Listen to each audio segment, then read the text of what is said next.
లక్షలు ఇవ్వడం జరిగింది.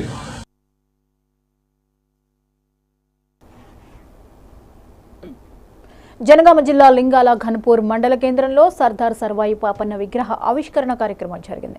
ఈ కార్యక్రమానికి ముఖ్య అతిథులుగా మంత్రి పొన్నం ప్రభాకర్, ఎంపీ కడియం కావ్య, ఎమ్మెల్యే కడియం శ్రీహరి హాజరై విగ్రహాన్ని ఆవిష్కరించారు. అనంతరం మంత్రి పొన్నం ప్రభాకర్ మాట్లాడుతూ పాపన్న విగ్రహాన్ని ఆవిష్కరించడం సంతోషంగా ఉందన్నారు. బలహీన వర్గాలకు అన్యాయం జరగకుండా ప్రభుత్వం అందరికీ సమన్యాయం చేసే విధంగా కృషి చేస్తోందని తెలిపారు. కులగణన చేసి రిజర్వేషన్లు అమలు చేస్తామని తెలిపారు.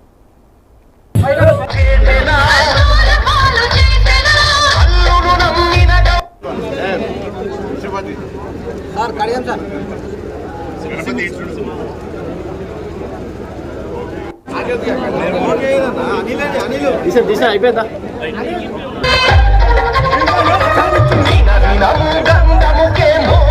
స్టేజ్ మీద అందరూ ఉండదు, దయచేసి స్టేజ్ మీద అందరూ ఉండకండి, దయచేసి అందరూ ఉండకండి స్టేజ్ మీద.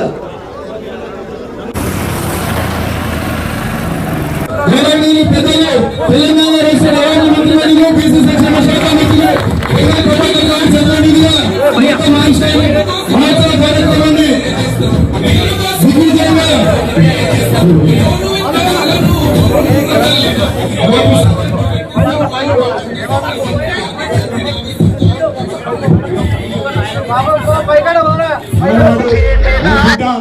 ఈరోజు రాష్ట్రంలో మన గౌరవాన్ని పెంపొందించే విధంగా ఆనాడు పార్లమెంటు సభ్యుడిగా తెలంగాణ కోసం గొంతెత్తి మరొక మళ్ళా సర్వాయి పాపన స్ఫూర్తిగా పోరాడుతున్నటువంటి బిడ్డలు మీ అందరు ఆశీర్వచనం కావాలి, ఎల్లవతల ఆశీర్వచనం కావాలి.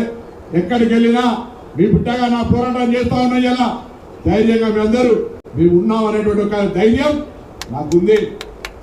తప్పకుండా ఆ దిశలో మన హక్కుల కోసం, మన సమస్యల కోసం ఈ ప్రభుత్వ ప్రతినిధిగా వాటన్నిటిని పరిష్కరించే విధంగా